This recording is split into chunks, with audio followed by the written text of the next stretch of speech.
Another question I have, I'm a little skeptical about the whole IQ obsession seems to run through the side of the right. Did you see Taleb's like tweet storm about it? Yeah, And yeah, I did see that. I don't know. Before even his tweet storm, I was looking at stuff like the Flynn effect, and it showed that like in 1900s America, like white Americans had an IQ of like 80 or something. Oh, You know, really?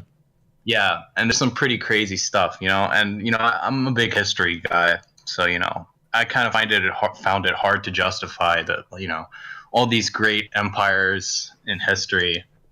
They would have been built with people with like 30 IQs and 80 IQs, and the people have just vanished. I don't know. I find it hard to connect those two dots.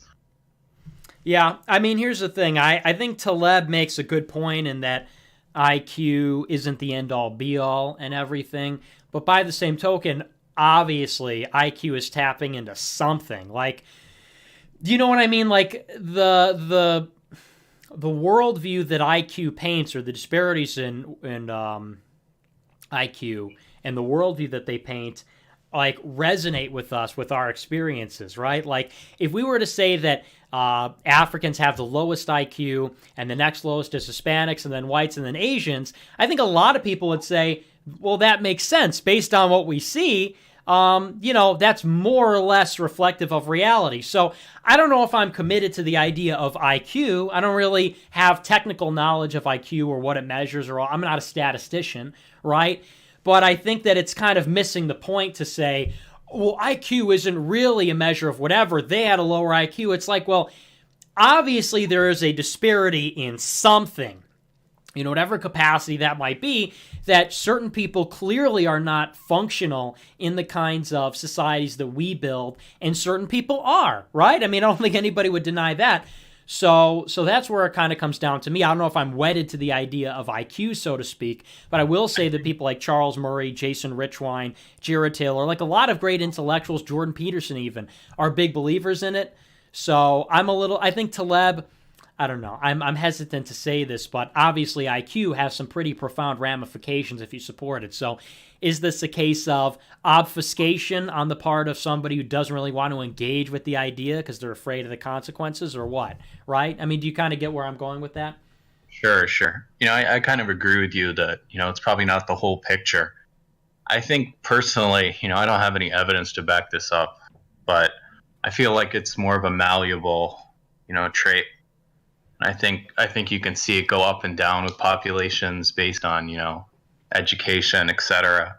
And I think it's kind of unfair that we're judging the third world or the developing world or the global south, whatever you like to call it, with the same lens that we like talk about Europe, who went through industrialization. These people they're still adapting to the modern world. So I think maybe we give them 50 years and we see how it works out. Sure.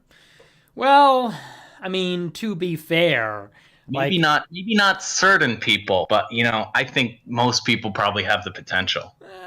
oh no, man. I mean, that's where you kind of lose me because, like, on the one hand, like, I understand what you're saying, but like, there's a reason they didn't industrialize. Like, the Industrial Revolution happened 100 years ago, but you know what happened 3,000 years ago? We built the What? pyramids.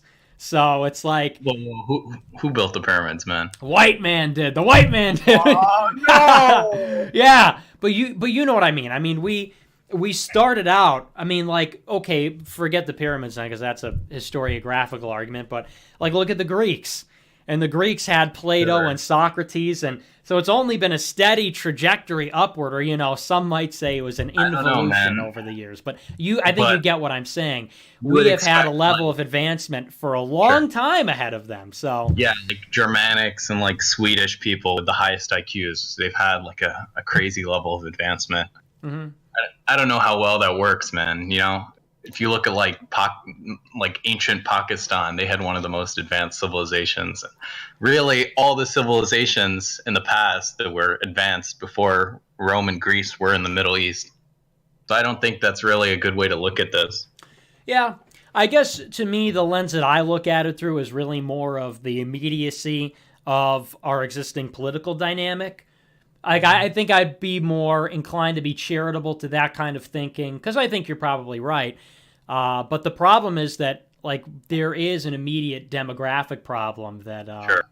you know what I mean? So the survival of my people kind of and arguments in favor of that to me kind of take precedence over this abstract like, well, what's really going on?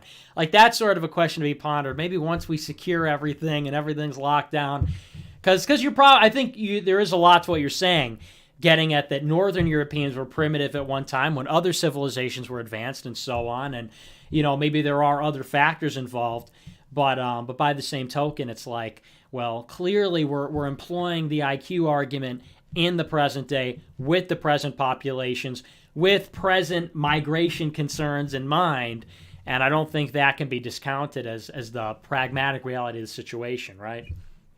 I don't know. It seems it's kind of a moot talking point too when you put it in context, because What the is? immediate the like we don't need low IQ people in our country. Yeah. It it follows the same like the same framework as we don't need like uneducated people in our country. Mm, The immediate counterpoint is, okay, why not take in the highest class, the most educated people from these countries, or the highest IQ people from these countries? well, the point to me of IQ is about distinction. The point is to legitimize the concept of tribe for people that say that race is only skin deep and every immigrant is interchangeable, every America is interchangeable. I get what you're saying. A lot of people say, oh, well, the IQ argument is dumb because then you get high IQ nationalism and then we're back to square one essentially. But to me, the kind of immigrants are bringing in, at least now, I recognize in the last 5 years it's sort of changed up a little bit, but largely in the last 50 was lower IQ Hispanic immigrants. It helps to at once, sort of paint a picture of that's obviously going to be a challenge, but also number two, it highlights the distinction of the different tribes that, Sure, yeah. if there is that biological difference, what does that say about tribalism? Does it say that it's something regressive and something that should be overcome, or something that's kind of baked into our DNA? If there are profound genetic differences in a mental capacity instead of just a cosmetic capacity, what does that say about the nation state? Can we just erase a people? Would that be ethical if they were distinct and separate and so on? I think that's really more to the point. But I don't want to take up too much time. no, it's a good But conversation. But yeah, we should probably keep it moving.